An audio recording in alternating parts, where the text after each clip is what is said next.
क्या हुआ सविता, अभी तक तुम उठी नहीं? रमा जी ने अपनी बहू से पूछा। मम्मी जी, तबीयत खराब है, सर भी बहुत दर्द कर रहा है, उठने की हिम्मत नहीं हो रही है। यह सारे बहाने अपने मायके में दिखाया करो, यहाँ यह सब नाटक करने की जरूरत नहीं। अपने मन से नहीं लगता तुम्हें? बेटी, दामाद, ननद, नंदोई सब घर आए हुए हैं, त्योहार का दिन है, और तुम तबीयत खराब का बहाना बनाकर आराम कर रही हो। चलो उठो, जल्दी से दवाई खाओ और काम पर लगो। सविता को डांटते हुए रमा जी ने कहा। सविता की कई दिनों से तबीयत खराब थी। उसने अपने पति से भी कहा, मुझे डॉक्टर के जाना है, पर सासू माँ रमा जी के आगे किसी की नहीं चलती। उन्होंने कहा, सब काम ना करने के बहाने हैं, अब त्योहार आ रहा है, बस इसीलिए इतने नाटक हो रहे हैं, कुछ नहीं हुआ है इसे। बस धीरे धीरे सविता की तबीयत बिगड़ती गई, और आज राखी का दिन था। घर की बेटियां और दामाद आए हुए हैं, और सविता से उठा ही नहीं जा रहा। उसे आज इतने चक्कर और सर में दर्द है, और ये सब बातें रमा जी के पीछे उनके दामाद बाबू विशाल जी खड़े थे। सारा नजारा अपनी आंखों से देख चुके थे और सारी बातें सुन चुके थे। अपनी सासू माँ का सविता भाभी के प्रति व्यवहार शायद उन्होंने कभी सपने में भी नहीं सोचा था। बहुत इज्जत करते थे विशाल जी, सासू माँ रमा जी और सविता भाभी की। पर आज ना चाहते हुए भी वह चुप ना रहे और बोले, माँ जी, आपकी बेटी भी हमारे घर की बहू है। मेरे सामने आप भाभी के साथ इतनी कठोरता के साथ बात कर रही हो। जरा अपनी बेटी राधा से पूछो, जरा सी छींक आने पर भी मेरी माँ कैसे उसको प्यार से पूछती है कि तुम्हारी तबीयत खराब तो नहीं? छोड़ दो काम, जाओ आराम करो। क्या बहू को आराम करने का हक सिर्फ मायके में ही होता है, ससुराल में नहीं? यहाँ तो सविता भाभी बीमार पड़ी है और आप उनसे काम करने के लिए कह रही हैं। उन्हें डॉक्टर के ले जाने के बजाय आपको काम की पड़ी है। क्या एक बहू के लिए इतनी कठोर भावनाएं हो जाती है? बच्चे हो या बड़े, सभी को प्यार की जरूरत होती है। ऐसे समय में आप अगर सविता भाभी के सर पर हाथ भी फेर देती तो उन्हें आराम मिल जाता। पर आपकी बातों से तो शायद उनकी आत्मा भी छलनी हो गई होगी।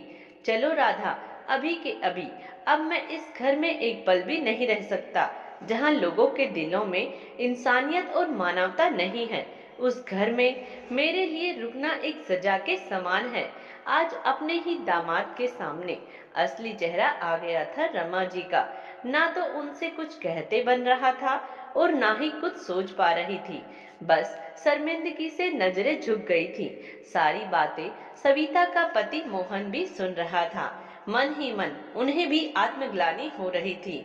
आखिर उन्हीं के साथ तो शादी कर आई थी सविता इस घर में। अग्नि को साक्षी मानकर सुख दुख में साथ निभाने का वादा किया था उन्होंने, पर आज तक उसके दुखों पर कभी ध्यान नहीं दिया। उनकी आंखों के सामने वह नजारा घूम गया जब राधा की सगाई हो रही थी। सारे मेहमान घर पर आए हुए थे। सविता और मोहन की बेटी 2 महीने की भी नहीं हुई थी, और सविता ने उस समय खाना बनाने की जिम्मेदारी खुद पर ले ली थी, क्योंकि सासू माँ रमा जी ने साफ कह दिया था। हम भी तो करते थे अपने समय में, 10-15 लोगों का खाना बनाना आसान ना था। लेकिन मजाल है कि सविता के चेहरे पर शिकन भी आई हो। राधा के ससुराल वालों की नजरों में सविता की एक जिम्मेदार बहू की छवि बन गई थी। विशाल जी ने भी सब कुछ अपनी आंखों से देखा था। इसीलिए आज रमा जी का सविता भाभी के लिए इस तरह से बोलना विशाल जी सहन नहीं कर पाई। जहां आज सविता के लिए मोहन जी को बोलना चाहिए था, वहां विशाल जी ने आवाज उठाई। विशाल को रोकते हुए मोहन ने कहा, रुक जाइए विशाल जी, आज आपकी एक आवाज ने मुझे मेरी गलतियों का एहसास दिला दिया। सबसे बड़ी गलती तो मेरी है, जो मैं ही अपनी पत्नी को आज तक उपेक्षित करता रहा। शायद हम पुरुषों की यही मानसिकता होती है कि बहू सिर्फ परिवार वालों की सेवा के लिए ही होती है, उनके दुख से हमें क्या। पर आज से और अभी से आपके सामने मैं यह वादा करता हूँ कि अपनी पत्नी के सुख और दुख दोनों में मेरी बराबर की साझेदारी होगी। आप इस तरह नाराज होकर मत जाइए। मुस्कुराते हुए विशाल जी ने मोहन को गले से लगा लिया और कहा कि अच्छी बातों की शुरुआत तुरंत होनी चाहिए।